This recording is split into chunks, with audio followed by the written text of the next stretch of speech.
Assalamualaikum warahmatullahi wabarakatuh. Salam sejahtera bagi kita semua.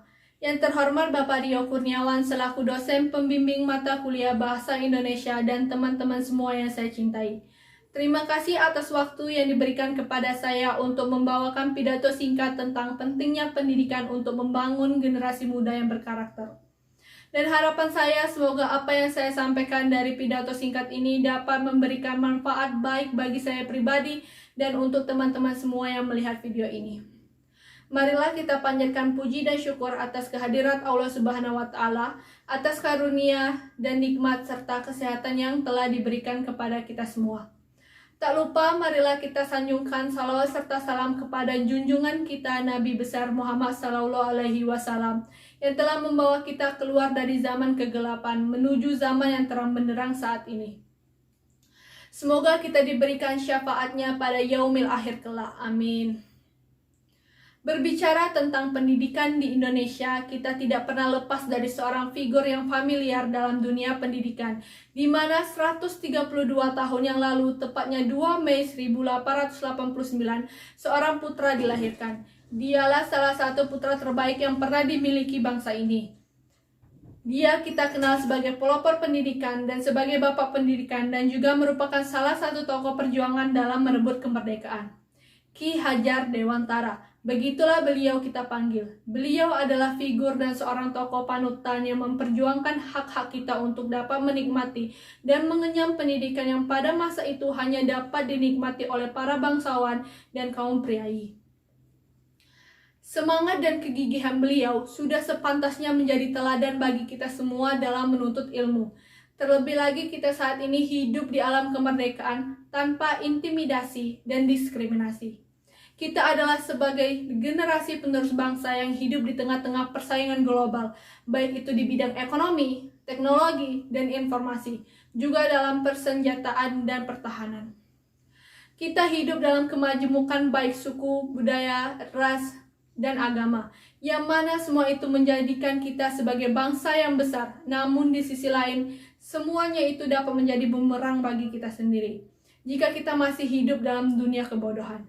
Tentu kita tidak ingin seperti dulu yang mudah dipecah belah oleh negara luar dengan isu-isu sara, ras, dan agama, yang mana semua itu menjadikan kita sebagai bangsa yang besar, namun di sisi lain, kesemuanya itu dapat menjadi bumerang bagi kita sendiri, jika kita masih hidup dalam dunia kebodohan. Tentu kita tidak ingin seperti dulu yang mudah dipecah belah oleh negara luar dengan isu-isu sara, ras, dan agama. Bapak dan Ibu dan rekan-rekan mahasiswa yang saya hormati, menyikapi apa yang saya sampaikan di atas, sudah saatnya kita sadar bahwa pendidikan adalah faktor terpenting agar kita mampu bersaing dengan negara-negara maju seperti Amerika, Cina, Jepang, Inggris, Prancis, dan negara-negara barat maupun negara-negara Eropa lainnya.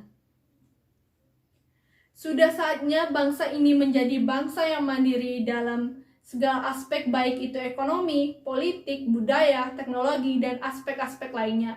Dan semua itu tidak mungkin dapat terwujud tanpa didukung dengan sumber daya manusia yang berkualitas, cerdas, disiplin, dan memiliki kepribadian yang berkarakter.